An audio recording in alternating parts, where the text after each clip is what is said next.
उसी सड़क पे दोनों राजकुमार फर्राटा भर रहे हैं, फुर्र गाड़ी चला रहे हैं। वरना यही राजनीति थी कि सड़क में गड्ढा है कि गड्ढे में सड़क है, लोग टॉर्च लेके खोजते थे। बताएं जहां भ्रष्टाचार हुआ है, हमने भ्रष्टाचार किया है, विकास के साथ मैंने भ्रष्टाचार किया है, डंके की चोट पे बोले। अभी बारिश कैसे आता है तो पियर का बैंग निकल कर टर टर टर मारता है, वैसी जनसुराज जब इलेक्शन आया तो टर टर टर मार रहा है। प्रशांत जी जब गली गली घूमते हैं, गांव-गांव जब घूमते हैं, वहां जब देखते हैं कि छोटे छोटे बच्चे नंगे बदन खाली पैर कीचड़ में दौड़ते हैं तो उनको बहुत तकलीफ होती है कि ये पिछले 25 साल से इन लोगों ने पूरे देश का, पूरे बिहार का क्या हालत किया।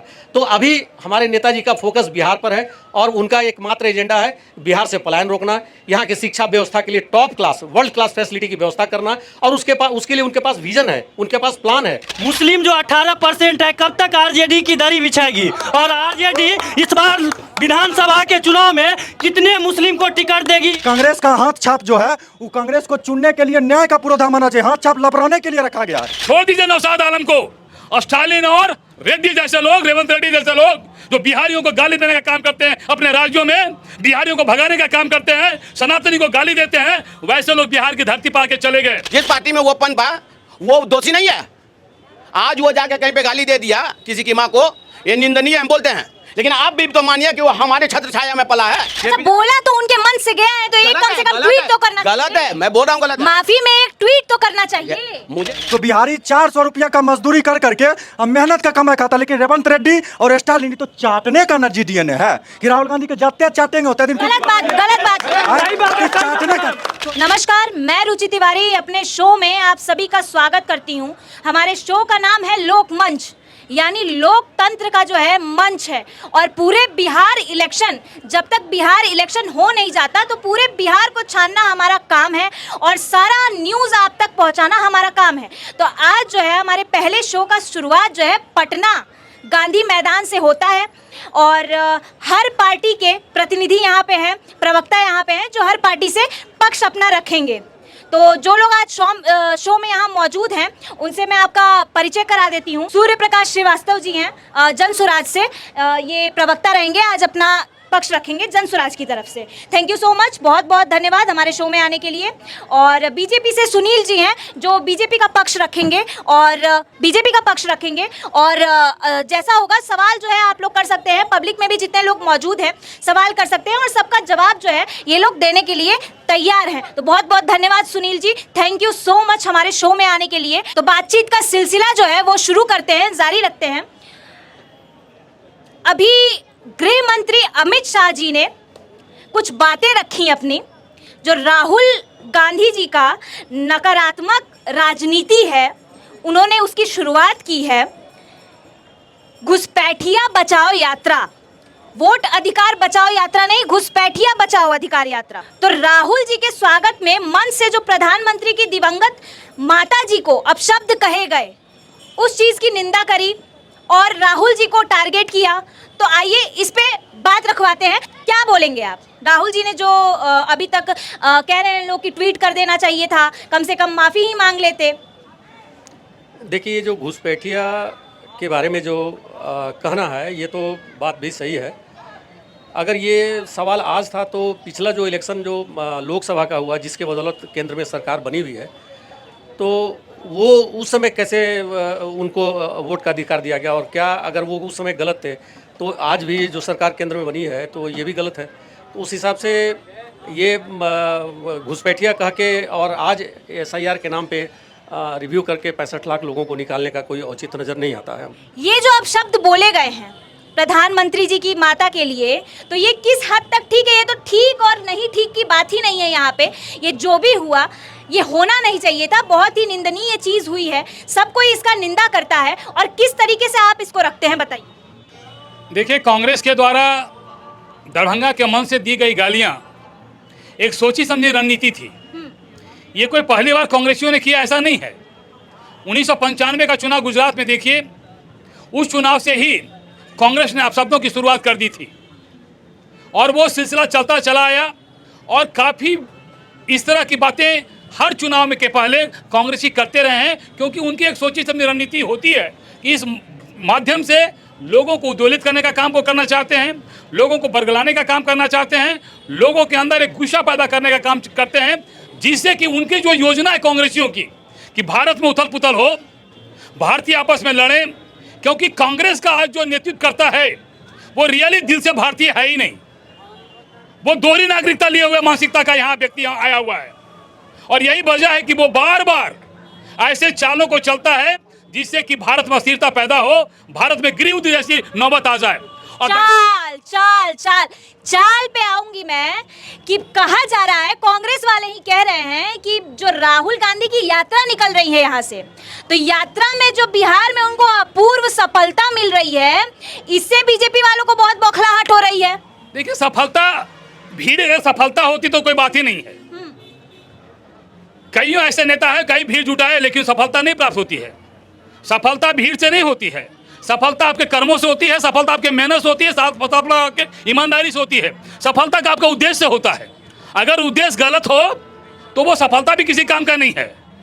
और मैं तो कह रहा हूं कि बिहार की जनता राजनीतिक रूप से इतनी जागृत जनता है कि कभी भी असफल प्रयास को सफल होने ही नहीं देगी। इसलिए भीड़ सफलता का पैमाना नहीं है। एक दूसरी बात, मैं कह तो रहा हूं कि ये दरभंगा में ही क्यों यात्रा इनकी साधारण से चली थी, कहीं ऐसी बात नहीं हुई।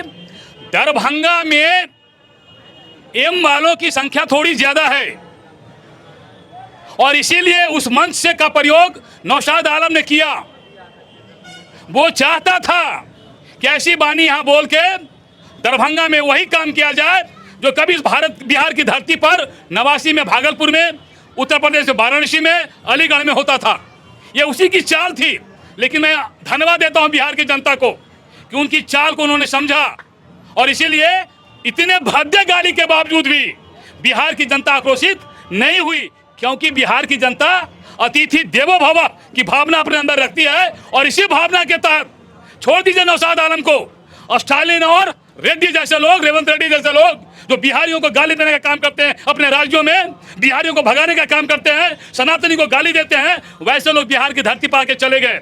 लेकिन बिहारी कभी भी उनका अपोज नहीं किया, क्योंकि अतिथि देवो भव है। ये लाने वाले समझे, ये कांग्रेसी और आरजेडी समझे कि बिहारियों के ऊपर नमक छिड़कने का, जलन के ऊपर नमक छिड़कने का काम किया था रेवंत रेड्डी को लाके, स्टालिन को लाके, ये बताने का काम किया था कि देखो हम उसको भी ला सकते हैं जो बिहारी को गाली देता है। यानी हम तुमको गाली सुनाने के लिए हम इस बिहार की धरती पर इसको लाए हैं। लेकिन धन है बिहार की जनता इस चीज को नकार दिया, और आज बिहार की जनता का सर ऊंचा हो गया है, बिहारी एक गौरवान्वित शब्द हो गया है। और यही वजह है कि आज पूरा भारत बिहार की जनता पर गर्व कर रही है कि ऐसे गद्दारों को भी बिहार में तवज्जो मिला, उनको उनका अतिथि का सम्मान मिला।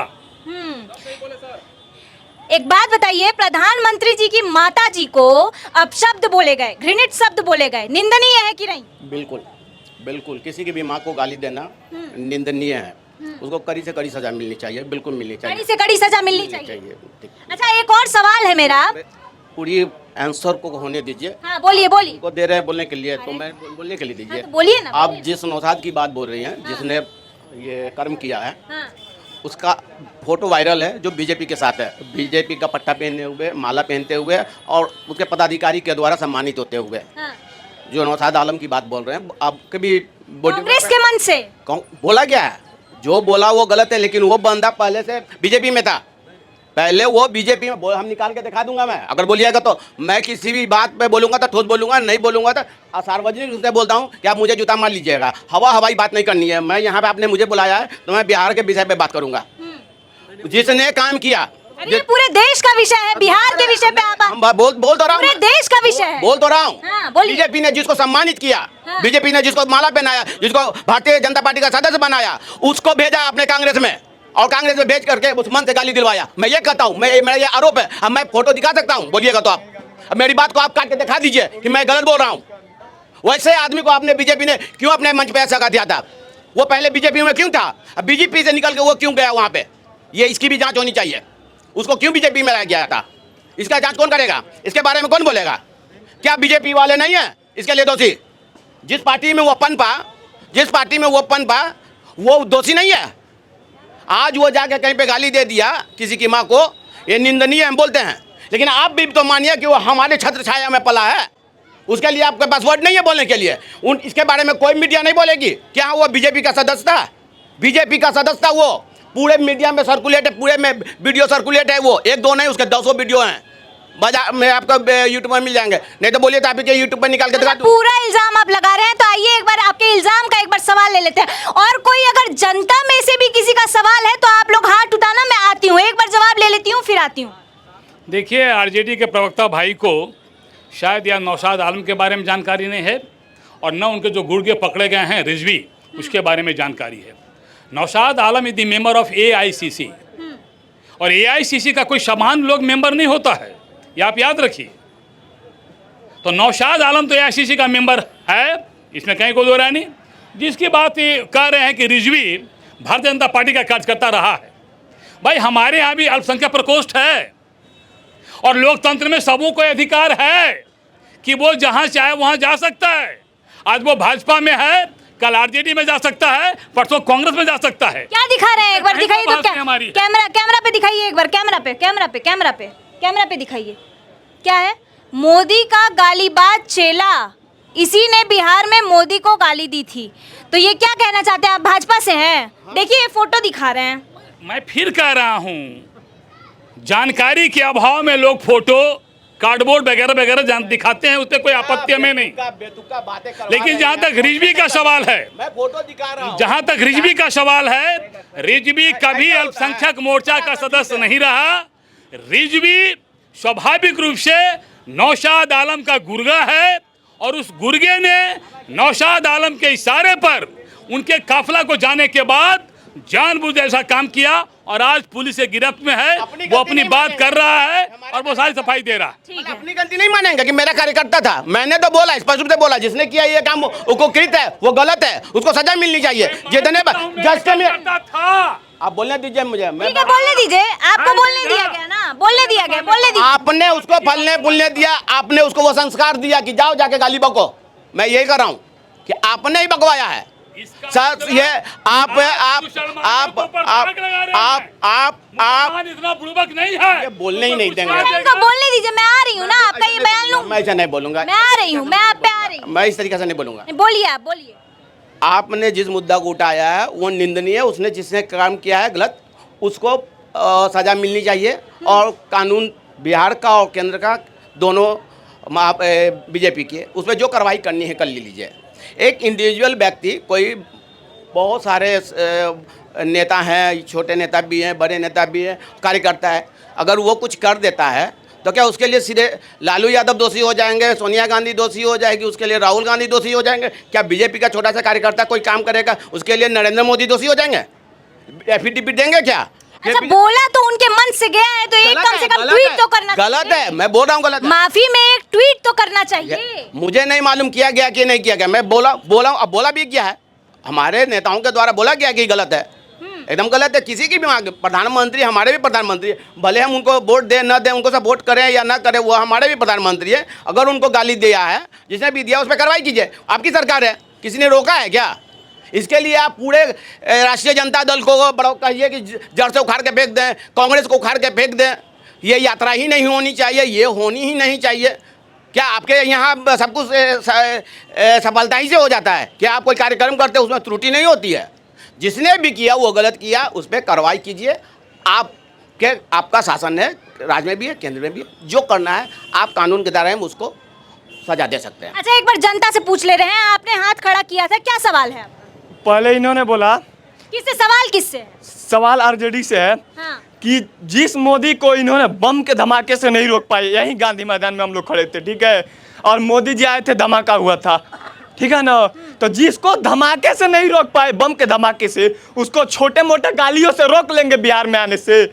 और ये बोल रहे हैं कि अगर आरजेडी का छोटा सा प्रवक्ता, मतलब कोई कार्यकर्ता गलती कर दे रहा है तो पूरे आरजेडी समाज को दोषी नहीं माना जा सकता। लेकिन इनके बड़े नेता, मुख्यमंत्री पद के भावी अगले जन्म में उम्मीदवार और तेजस्वी यादव जी जब बोलते हैं साबुद्दीन जी जिंदाबाद, साबुद्दीन जिंदाबाद नहीं, साबुद्दीन जी जिंदाबाद, जो कि सब कोई जानता है कि एक क्या बोलते हैं, 2 बच्चों के साथ रोड पर कैसे मतलब खुलेआम जला के तेजाब से मार दिया था। तो इनके जो है भावी नेता प्रतिपक्ष गलती है कि नहीं है? युवा ने जवाब मांगा उसी है, का जवाब तो दे रहा हूं। कि साहबुद्दीन जी अमर रहे, साहबुद्दीन जी जो रिस्पेक्टफुल वर्ड्स यूज किए जा रहे हैं, हमारी हाँ, उसका हमारी संस्कृति रही है, हमारी संस्कृति। कौन सा आतंकवादी है, कौन सा एक मिनट रुक जाइए, पहले ये बोल दिए जो भी मैंने तो बोला, तेजस्वी जी ने जो बोला आपको खराब लगता है तो उसके लिए आपने तो बोल दिया खराब लगता है, ठीक है। मैं बोल रहा हूँ कि प्रधानमंत्री ने जब बोला कि नीतीश कुमार का डीएनए में खोट है, उस पर भी तो 4 गो शब्द बोल के दिखा दीजिए ना। उस पर 2-4 गो शब्द नहीं बोल सकिए क्या कि बिहारी के डीएनए में खोट होने का बता दे? इतना अंधभक्त हो गया आप, इतना अंधभक्त हो गया मोदी में कि मोदी जो बोल दे वही मानेंगे। डीएनए में खोट है उसके लिए कुछ नहीं बोलिएगा। अरे साहबुद्दीन को बोल दिए या किसी को भी बोल दिए, बोलना है आपको कुछ? अच्छा, इनका सवाल, क्या नाम क्या हुआ आपका? बिहार के डीएम नाम क्या हुआ पहले? हमारा अंकित है। हाँ, अंकित नाम है, कहाँ से हैं? हमारा नाम अंकित है। फिर कुछ देर बाद ही कहेंगे अब जातिगत जनगणना है, जाति बताओ। इनका पूरा महागठबंधन जाते बताने के चक्कर में है, काम नहीं बताओ। लत्तम मुक्कम पवित्रम चल रहा है पटना में, ये कह रहे हैं डीएनए वाला बात। आपके कांग्रेस पार्टी जो गठबंधन में है वो किसके साथ है? स्टालिन और रेवंत रेड्डी। क्या बोला था? बिहारियों को बोला था बिहारी नाली साफ करने का कीड़ा है, और दूसरा बोला था कि उसका डीएनए मजदूरी है। तो बिहारी 400 रुपया का मजदूरी कर करके हम मेहनत का कमाई खाता, लेकिन रेवंत रेड्डी और स्टालिन तो चाटने का नर्जी डीएनए है कि राहुल गांधी के जाते चाटेंगे होते दिन गलत बात, गलत बात। चाटने का। तो इस बार का जो इलेक्शन है, इस बार का जो इलेक्शन है वो है ईमानदार वर्सेज चाटुकार। और ईमानदार कौन है जरा बताइए? ईमानदार वो मजदूर है जो इस सारे सरकार 15 साल इनका 20 साल इनका के चक्कर में बाथरूम में भर भर के दिल्ली प्लान करता है। ईमानदार वो है। चोर ही लोग हैं जो चारा चोरी में 950 करोड़ और 70,000 करोड़ सीएजी की रिपोर्ट नहीं दे पाई। तो ये सरकार चोर है, बिहार की जनता ईमानदार है। और इस बार ईवीएम में बहुत बटन होता है, अंगूठा में बहुत ताकत होता है। ये जो नीतीश कुमार का तीर है ना कि जनता इन्हें छोड़ दिए हैं, और जो लालू यादव बड़ा लालटेन है कि कपारे पर बाजार देते हैं, तो इस बार जनता बढ़िया से इलाज करेगी। कांग्रेस का हाथ छाप जो है वो कांग्रेस को चुनने के लिए न्याय का पुरोधा माना जाए, हाथ छाप लपराने के लिए रखा गया है। कल देखिए पटना में क्या हुआ, कांग्रेस वर्सेज बीजेपी का कार्यकर्ता दोनों जो झंडा उठाता है वो झंडा को उल्टा करके, उसमें मेन मुद्दा देखने लायक क्या है? बीपीएससी का छात्र प्रोटेस्ट कर रहा था, एसटीईटी का छात्र प्रोटेस्ट कर रहा था, एसएससी का टीचर रामलीला मैदान में प्रोटेस्ट किया तो टीचर को डिटेन किया गया, बच्चा को मारा गया। और जब कार्यकर्ता आपस में भिड़ा तो पुलिस को गौर कीजिए, पुलिस लड़ाई छोड़ा रहा है। तो बच्चा जो संवैधानिक रूप से अपना आंदोलन करे उसको मारिएगा डंटा, तो जनता भी वोट देगा घंटा। अच्छा, एक और चीज है, देखिए हमारा जो मेन चल रहा है, जो बात है हमारा लोकमंच पे चल रहा है, और इसका जो हम लोग बात रख रहे हैं हमरा वोट हमरा अधिकार। तो एक बार जो इतनी भीड़ जुटी है, हम बोलेंगे हमरा वोट, तो आप लोग कम से कम पीछे से दोहरा दीजिएगा हमरा अधिकार, हमरा वोट, हमरा वोट, हमरा वोट, हमरा वोट, हमरा वोट, हमरा वोट, हमरा वोट। ठीक है, तो कम से कम बिहार की जनता इतनी जागरूक तो है कि हमरा वोट हमरा अधिकार जान रही है। चलिए आते हैं, इन्होंने जो बात कही और जो युवक ने बात कही, युवा हैं दोनों, पढ़ लिख रहे हैं, साफ समझ में आ रहा है, इन्होंने भी अपनी जो है बात रखी, इसमें आप क्या बोलेंगे? देखिए, उस युवक ने भी यही बात कही हाँ। कि बिहार की जनता राजनीतिक रूप से बहुत जागृत है, और आज के तारीख में तो दुनिया मुट्ठी में है। पूरे विश्व में घटने वाली कोई भी घटना 2 मिनट के अंदर लोगों के दिमाग में दिलो दिमाग पे चली आती, और सब लोग उसका आकलन कर लेते हैं क्या अच्छा है और क्या बुरा है। और आज इसी का परिणाम है कि जिस बिहार की धरती को ये दोनों युवराज ये समझ के आए हैं कि हमारी यहाँ बपौती है, एम और बाई तो मेरे पॉकेट में है, वो वही एम और बाई इनको औकात दिखा रहा है, इनको बता रहा है कि वो जमाना लद गया कि आप जब कहेंगे और हम आप सुनेंगे, हम वही करेंगे जो मेरा दिल करेगा, जो मेरा दिल कहेगा, जो मेरा दिमाग सोचेगा। प्रशांत जी जब गली गली घूमते हैं, गांव गांव जब घूमते हैं, वहाँ जब देखते हैं कि छोटे छोटे बच्चे नंगे बदन खाली पैर कीचड़ में दौड़ते हैं, तो उनको बहुत तकलीफ होती है कि ये पिछले 25 साल से इन लोगों ने पूरे देश का, पूरे बिहार का क्या हालत किया। तो अभी हमारे नेताजी का फोकस बिहार पर है, और उनका एकमात्र एजेंडा है बिहार से पलायन रोकना, यहाँ की शिक्षा व्यवस्था के लिए top class, world class facility की व्यवस्था करना, और उसके लिए उनके पास विजन है, उनके पास प्लान है। प्रशांत किशोर जी के जो तरफ से प्रवक्ता हैं, उन्होंने बोला है कि बिहार में सबसे बड़ा मतलब शिक्षा का पलायन का मुद्दा है। तो अभी उनको बता दें कि 2005 से पहले बिहार में केवल 2 इंजीनियरिंग कॉलेज हुआ करती थी, जिसमें 460 सीटें थी। 2005 के बाद बिहार में 75 मेडिकल कॉलेज है, जिसमें 36,000 प्लस सीटें हैं। उसके बाद हर एक जिला में मेडिकल कॉलेज। मुख्यमंत्री साइकिल योजना किसने दिया? नीतीश कुमार ने। प्रोत्साहन राशि मैट्रिक में फर्स्ट डिवीजन आने पर किसने दिया? नीतीश कुमार। मतलब डेवलपमेंट हुआ नीतीश कुमार की सरकार में। तो इनका सवाल ये है, आपसे आते हैं आप पे इनका सवाल ये है कि नीतीश कुमार की सरकार के बाद ही बिहार का जो है डेवलपमेंट हुआ है। आरजेडी तब से क्या कर रही थी? पुल उद्घाटन से पहले गिर जाता है। उद्घाटन के दिन मुख्यमंत्री उद्घाटन कर रहे हैं, पुल उधर ध्वस्त हो जाता है।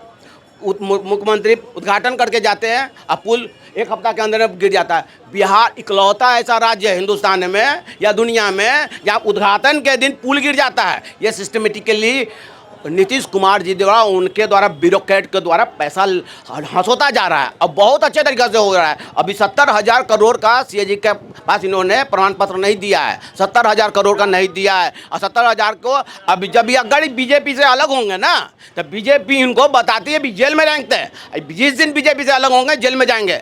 अभी तक एगो इनके ऊपर कुछ नहीं हुआ है। बीजेपी ने अभी तक कोई कार्रवाई नहीं की है। अच्छा, इसका जवाब थोड़ा हम एनडीए वालों से ले रहे हैं। ये बोल रहे हैं कि पुल का उद्घाटन जिस दिन होता है उस दिन कभी हवा में बह जाता है, कभी पानी में बह जाता है। तो ऐसा किसी राज्य में हुआ नहीं है। ये भी बोल रहे हैं कि जब तक एनडीए के साथ है नीतीश कुमार जी तब तक ही चल रहा है। एनडीए से अलग होंगे तो सबसे पहले अंदर होंगे।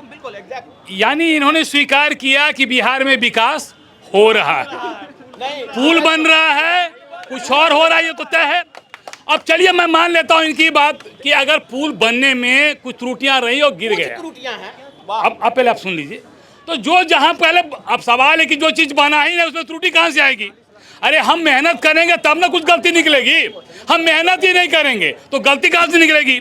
मैं थोड़ी देर के लिए मान लेता हूं कि जो पुलिया बन रहा होगा उसमें कहीं ना कोई किसी ने खामी के कारण से रह गया होगा, लेकिन ये स्वीकार तो कर रहे हैं कि विकास हो रहा है। आज नली, गली, पुल, पुलिया, बिजली सब कुछ हो रहा है। उसी सड़क पे दोनों राजकुमार फर्राटा भर रहे हैं, फुर्र गाड़ी चला रहे हैं। वरना यही राजनीति थी कि सड़क में गड्ढा है कि गड्ढे में सड़क है, लोग टॉर्च लेके खोजते थे।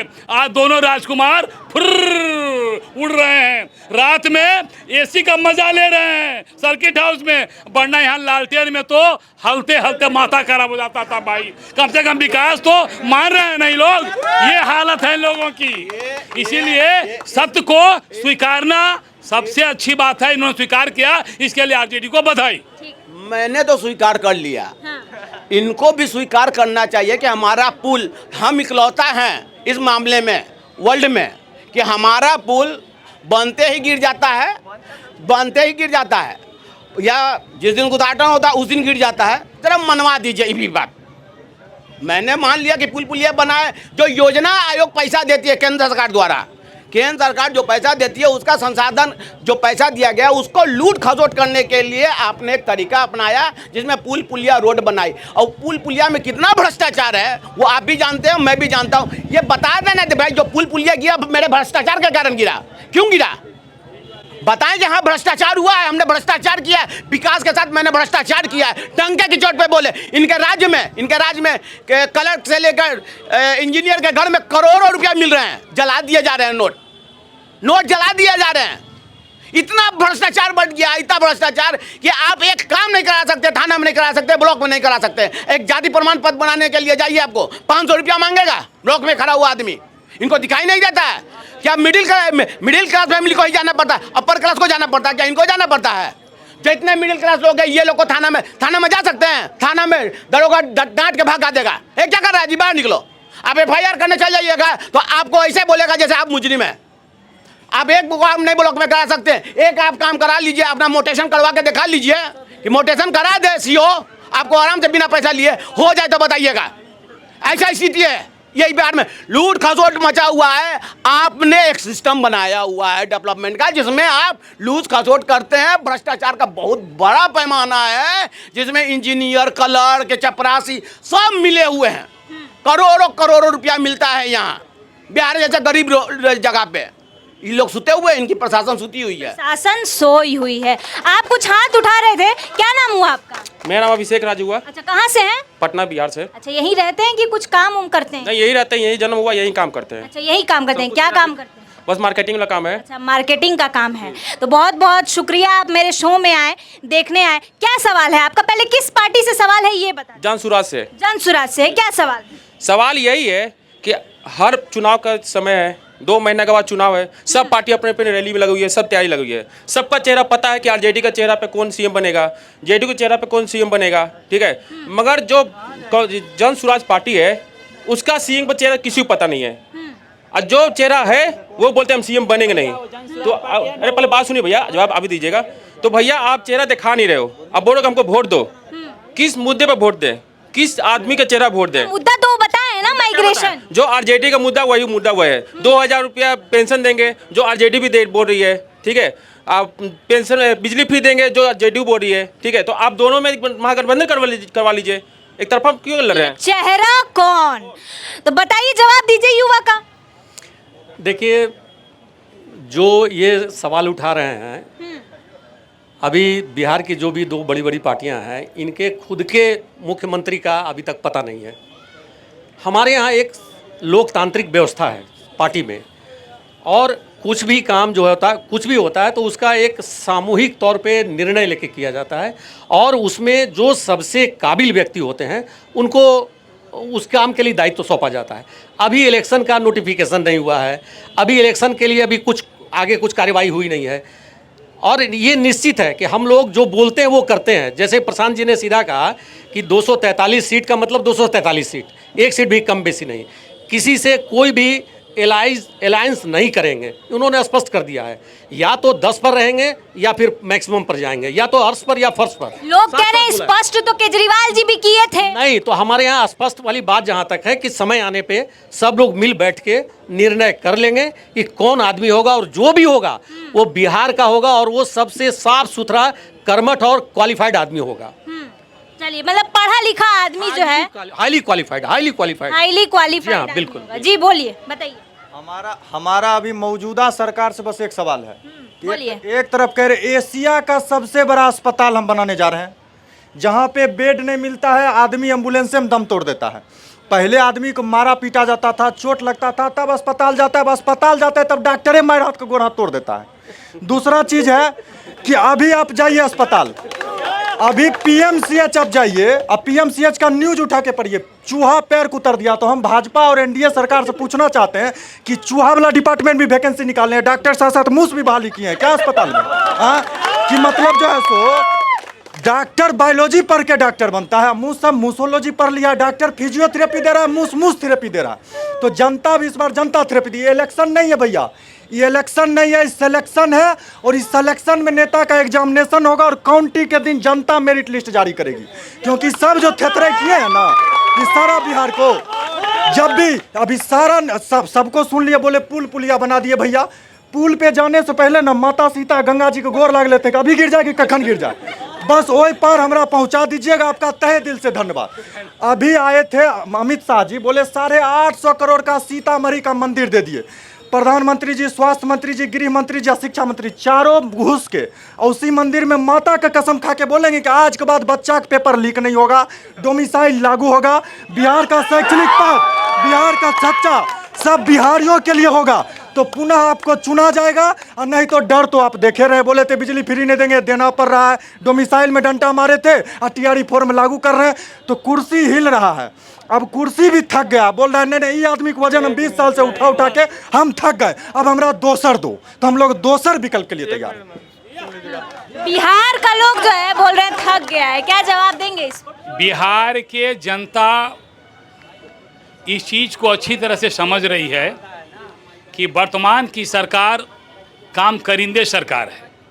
मैं इस चीज़ से सहमत हूँ, मैं इस चीज़ को मानता भी हूँ कि काम में परफेक्शनेस जितना होना चाहिए वो अभी नहीं आया है। स्वाभाविक रूप से उस काम को करने वाले हमारे ही बिहार के लोग हैं, कोई बाहर के लोग नहीं हैं। अभी एक समय है थोड़े उसमें और प्रतिबद्धता लाने की, और सरकार वो प्रयास कर रही है कि काम करने वाले व्यक्ति के अंदर प्रतिबद्धता की भावना और जागृत हो, जिससे कि जो काम हो रहा है उसमें परफेक्टनेस आए। ये सब लोग चाहते हैं, इसमें कहीं तो गए और वो आना भी चाहिए। तो सरकार उसके लिए प्रयत्नशील है, सरकार उसके लिए दृढ़ प्रतिज्ञ भी है और आने वाले समय में वो प्रयास भी करेगी। लेकिन सवाल यही है कि जब काम होगा तभी कुछ ना होगा। तो काम तो हम कर रहे हैं, सब स्वीकार कर रहे हैं। हाँ, उसमें जितनी परफेक्टनेस होनी चाहिए वो अभी नहीं आ रही है। और मैं जनता को ये आश्वस्त करना चाहता हूँ कि वो परफेक्टनेस वो सरकार लाएगी, क्योंकि अगर एक मिनट, अगर मेरे सरकार में एक मिनट अगर मेरे सरकार में भ्रष्टाचार हो रहा है, ठीक है, सरकार लालू जी की सरकार थी ना, हम लोग विपक्ष में थे ना, सारा अब एक मिनट सुनो मेरे भाई, अरे सुनो मेरे भाई, सुनो मेरे भाई, मैं इनकी ही बात कर रहा हूँ। अगर एनडीए की सरकार भ्रष्टाचार कर रही है तो कहाँ सोई हुई आरजेडी? आरजेडी की सरकार, लालू की सरकार जब भ्रष्टाचार कर रही थी तो यही सुशील मोदी, यही शिवानंद तिवारी, यही सरयुग राय डॉक्यूमेंट इकट्ठा किए और इनके सरकार में रहते उनको जेल के अंदर भेजने का काम किए। अगर है इनमें ताकत, है इनमें दम, तो इकट्ठा करें और भेजें सरकार को। एक प्रूफ इनके पास नहीं है, खाली मुंह बोली भाव भाव करना है और कुछ नहीं करना है। हमने जो योजना बताते हैं कि माई बहन योजना में इतना देंगे, बिजली इतना फ्री करेंगे, ये करेंगे, वो करेंगे, तो आप उसको लागू करते हैं। दो मिसाइल नीति बताइए थे यशस्वी कि हम दूसरा लागू करेंगे, ये कहते हैं पहले कि नहीं करेंगे और फिर दूसरा का बार में लागू भी कर देते हैं। कॉपी पेस्ट कर रहे हैं, कॉपी पेस्ट है। अच्छा, कॉपी पेस्ट कर रहे हैं, बोल रहे हैं। माने जो जिसका नेता ही कॉपी पेस्ट है उसका कौन तो कॉपी पेस्ट करेगा भैया? वो तो एकदम गंदा आएगा कॉपी पेस्ट करेगा तो 1 लाख पढ़ भी नहीं सकते। तेजस्वी क्या हैं? अगर वो लालू के पुत्र नहीं होते तो कोई उनको जानता भी क्या? घर से उठा के ये सोना का चम्मच पैदा लेके पैदा लेने वाले तेजस्वी कहते हैं कि हम बताते हैं। अरे यार, अगर इतना ही आपको तुमको ज्ञान था तो अपने पिताजी को बताते ना, बेचारे जेल जाने से बंद हो जाते। तो ये कॉपी पेस्ट जो खुद कॉपी पेस्ट है, कॉपी पेस्ट होके सत्ता में आया ही है, उसका कौन तो कॉपी पेस्ट करेगा? हद हो गई साहब। अब सवाल है कि लोकतंत्र है, बोलने की अभिव्यक्ति है, आज़ादी है, बोलिए जो कुछ बोल सकते हैं, उस पर कोई आपत्ति नहीं।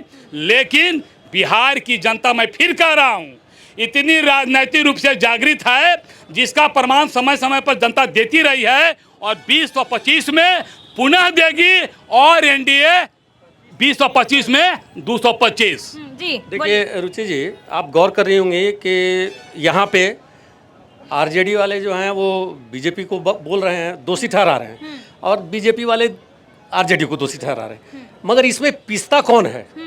पिसता है बिहार की जनता, यहाँ के बच्चे, यहाँ के युवा, यहाँ के नौजवान। इसकी चिंता इनको नहीं है। इनको चिंता है कि आरजेडी को हम, बीजेपी वाले जितना गाली देंगे हमारा वोट उतना मजबूत होगा, आरजेडी बीजेपी वाले जितना आरजेडी को गाली देंगे उतना वोट। माने ये केवल पूरी जनता को इसी में उलझा के रख रहे हैं। ये लोग इस बात का हिसाब क्यों नहीं देते हैं कि पिछले 30 साल में बिहार शिक्षा के स्तर पे एकदम सबसे निचले पायदान पे कैसे चला गया। आइए युवा से भी पूछ लेते हैं, आते हैं आप पे। क्या है बताइए? हाँ बिल्कुल, ले रहे हैं ना, इधर बारी बारी से ले रहे हैं। आप सवाल कीजिए, वो जवाब देंगे, इसीलिए हो आप। क्या नाम हुआ? नाम क्या हुआ? मेरा नाम शहजादा खान हुआ, पटना विश्वविद्यालय के अभी हम छात्र हैं पीजी के। मेरा एक क्वेश्चन है सत्ता पक्ष से कि पटना विश्वविद्यालय को सेंट्रल विश्वविद्यालय का दर्जा कब मिलेगा? अभी तक चाहे 15-11 साल से मोदी जी रहे या कांग्रेस की सरकार रही हो या लालू जी मुख्यमंत्री हो या नीतीश कुमार मुख्यमंत्री हो, जो कि नीतीश कुमार जी उसी विश्वविद्यालय के प्रोडक्ट है, नितिन गडकरी जी उसी विश्वविद्यालय के हैं, रविशंकर प्रसाद जी वही विश्वविद्यालय के हैं। तो मेरा सत्ता पक्ष से यही क्वेश्चन है कि पटना विश्वविद्यालय को सेंट्रल विश्वविद्यालय का दर्जा कब मिलेगा? एजुकेशन सिस्टम, अगर स्टूडेंट पूछने जाए, अगर शिक्षा मंत्री को घेरे तो बीजेपी का कार्यकर्ता लाठी लेके खेंगार के मारेंगे। यही गांधी मैदान के बापू सभागार के बगल में, ये कहां से कौन सा इंसाफ है इस लोकतंत्र में? एजुकेशन सिस्टम जो है सुधरना चाहिए। और कब जो है पटना विश्वविद्यालय को सेंट्रलाइज किया जाए? देखिए, सरकार इस चीज में प्रयत्नशील है। पटना विश्वविद्यालय को केंद्रीय विश्वविद्यालय का दर्जा मिलना चाहिए, ये सरकार की भी चाहत है। और मोतिहारी में केंद्रीय विश्वविद्यालय खुला है, इसी गया की धरती पर केंद्रीय विश्वविद्यालय खुला है, लेकिन अब लगे पटना विश्वविद्यालय के लिए सरकार प्रगतिशील है और इस आवाज़ को स्वाभाविक रूप से सरकार मूर्त रूप देने के लिए तैयार है। और मैं समझता हूं कि अगला 5 वर्ष जो आएगा उसमें ये बच्चे इससे पहले भी वादा किया गया था, नायडू जी जब थे I am completely agree with you, and my government is going to try to give this position of the Central University to Patna University. We are trying, no doubt about it. अभी election का बिहार का notification होने जा रहा है, चर्चा में है, पूरे हिंदुस्तान में चर्चा है बिहार का इलेक्शन। आप गौर करिएगा देखिएगा कि अभी बीजेपी के बड़े बड़े लीडर महीना में 3 बार आ रहे हैं, प्रधानमंत्री भी 4 बार आ रहे हैं, और कांग्रेस के अब आरजेडी के नेता लोग को देख रहे हैं कि पिछले 1 हफ्ता से दौड़ रहे हैं। तो बढ़िया है ना, रैली कर रहे हैं, देख रहे हैं जनता को। हाँ, सुन लीजिए, असली बात कहने का मतलब क्या है कि ये लोग जैसे ही इलेक्शन खत्म होगा फिर उसके बाद एकदम पूर्णमासी के चांद की तरह गायब हो जाएंगे, दूरदर्शन नहीं होगा। बिहार की जनता फिर उसी हालत में पड़ी रहेगी, इनके परपंच में फंस के, नौटंकी में फंस के फिर वही हालत में चली जाएगी। अगर ये लोग इस बार अगर नहीं समझे तो फिर जीवन भर समझने। ठीक है, क्या बोल रहे हैं? जनसुराज के बड़े भाई ने बोला कि हमारे पास विजन है, ये विजन की बात कर रहे हैं, और तेजस्वी यादव जी लगातार विजन की बात कर रहे हैं।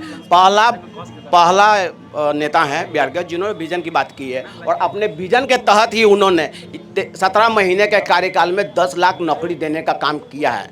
बिहार का सबसे बड़ा मुद्दा, अगर आप हिंदू मुस्लिम में आपस में लड़ाई झगड़ा वाली बात करना चाहते हैं तो अलग की बात है, लेकिन बेसिक मुद्दा जो है वो है रोजगार, पलायन, शिक्षा, जिसके पर तेजस्वी यादव जी ने काम किया है।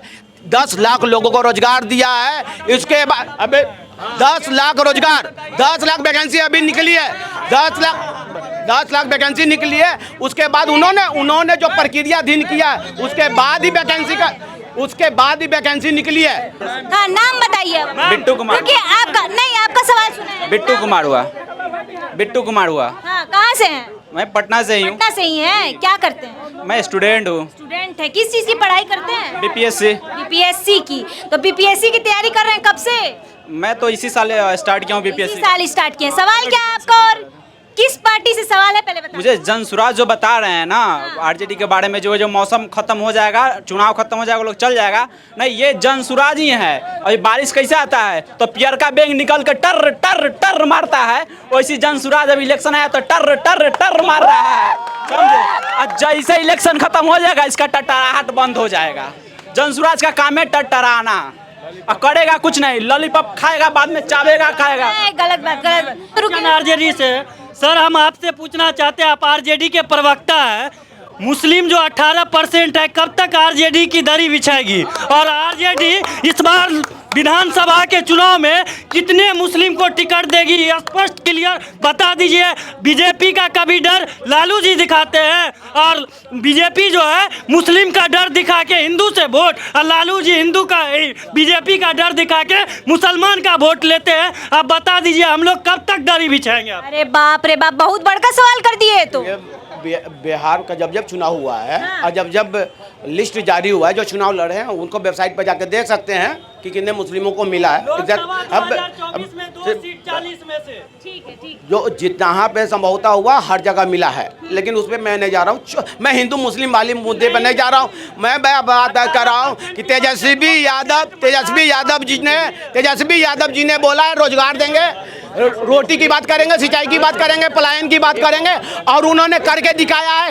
एक मौका तेजस्वी यादव को मिलना चाहिए कि 17 महीनों के कार्यकाल में जो उन्होंने किया है। देखिए, ये लोग जो बोल रहे हैं, हमारी पार्टी का स्पष्ट एजेंडा है कि जिसकी जितनी संख्या होगी पार्टी में उसको उसी हिसाब से हिस्सेदारी मिलेगी।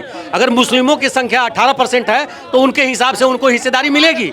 यादवों को अगर 14% वोट है तो 14% आबादी है तो उसके हिसाब से उनको हिस्सेदारी मिलेगी राजनीतिक में। ये जनसुराज का वादा है। ठीक है। आज का शो जो है यहीं समाप्त करते हैं, और हमारे चैनल को जो है आप लोग लाइक कीजिए, सब्सक्राइब कीजिए, फॉलो कीजिए और वीडियोस को शेयर कीजिए, और ऐसे ही जो है शोज लाते आएंगे, हम लोग लेते आएंगे। आप लोगों को नई नई चीज़ें जो है बिहार के बारे में जो है जानने मिलेगी, देखने मिलेगी और लोगों की आवाज़ आप तक पहुंचेगी। तब तक के लिए धन्यवाद। जो आरजेडी के पक्ष से पक्ष रख रहे थे उनको भी बहुत बहुत शुक्रिया, बहुत बहुत थैंक यू हमारे शो में आने के लिए। बीजेपी की तरफ से सुनील जी, उनका भी बहुत बहुत शुक्रिया हमारे शो में आने के लिए। आपका भी बहुत बहुत शुक्रिया हमारे शो में आने के लिए, जो जन स्वराज का भी पक्ष रख रहे थे। Thank you so much. जो इतनी सारी जनता जो है इकट्ठा हुई हमारा शो देखने के लिए। मैं रुचि तिवारी यहीं अपना शो जो है समाप्त करती हूँ, फिर मिलूंगी आने वाले दिनों में। धन्यवाद।